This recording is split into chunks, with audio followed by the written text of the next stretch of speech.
Halo semuanya, ketemu lagi dengan saya dalam motivasi renungan, sharing dan isi hati Tuhan. Halo guys, hari ini saya akan berbagi mengenai gereja A ya kemarin ya, gereja A yang mendapatkan pewahyuan untuk naik ke Gunung Kudus Tuhan ya, unity dan rendah hati.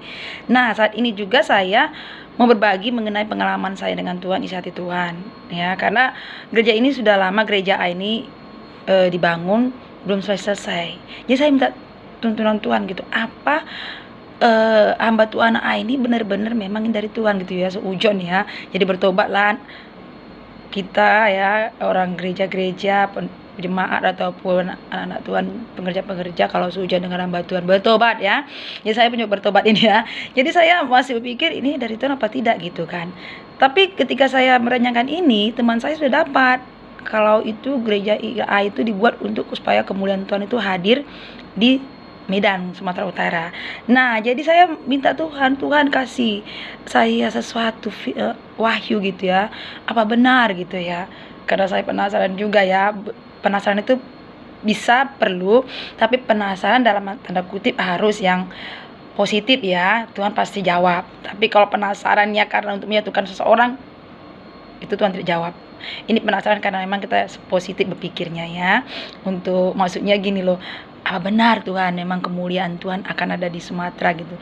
Nah, jadi ketika saya berdoa begitu, Tuhan langsung wahyukan ya guys. Tuhan wahyukan itu tentang misionaris yang pertama kali yang mati terbunuh ya. Sebelum itu sudah juga datang dari luar negeri juga, dan mereka diusir karena dianggap merendahkan kerajaan Batak, dan mereka ada lagi diutus dari Amerika, US, yaitu namanya Samuel Manson dan Henry Lyman, dan mereka juga mati dibunuh oleh Raja Batak ya.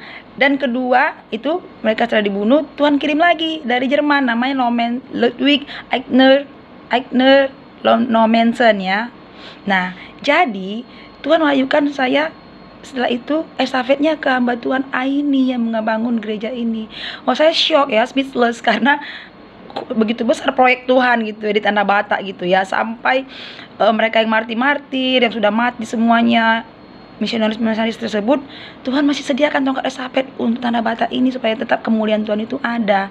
Jadi dibangunlah gereja A ini. Saya bertanya, apa gereja lain dan pendapatan yang lain itu tidak bisa kapasitasnya Tuhan?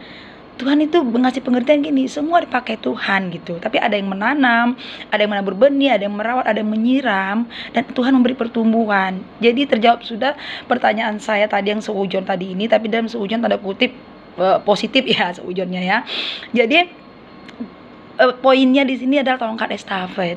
Jadi pesan saya ya, khususnya orang-orang Batak yang tinggal di Medan, Sumatera Utara, masih banyak orang-orang yang belum mengenal Injil Tanah Batak. Mari kita pemuda Batak yang melayani untuk bersaksi ya, untuk menyebarkan Injil, untuk menyampaikan kabar baik di pelosok-pelosok Tanah Batak yang belum terdengar Injil. Bayangkan dari bertahun-tahun, 18 ya, tahun 18 sekian sampai tahun 2025 ini, Tuhan menyediakan tongkat estafet bagi hamba Tuhan ini untuk mendirikan ya gereja ini supaya kemuliaan Tuhan, karena proyeknya memang besar ya guys ya, proyeknya besar memang.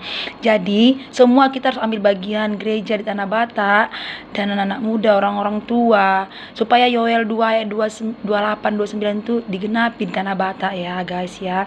Jadi saya di sini juga berdoa, mari orang Batak khususnya bangkit maju ya, untuk menjadi pelaku-pelaku firman dan jangan jadi batu sandungan, sehingga apa yang Tuhan sudah beri tongkat estafet dengan hamba-hamba Tuhan ini ya. Karena hamba Tuhan yang A ini pun bukan orang Batak, bukan dari Batak, dia dari luar kota juga ya, di Indonesia, dan bukan orang Batak. Jadi kalau dia boleh dipakai Tuhan sebagai tongkat estafet, kita orang Batak juga boleh dipakai Tuhan ya.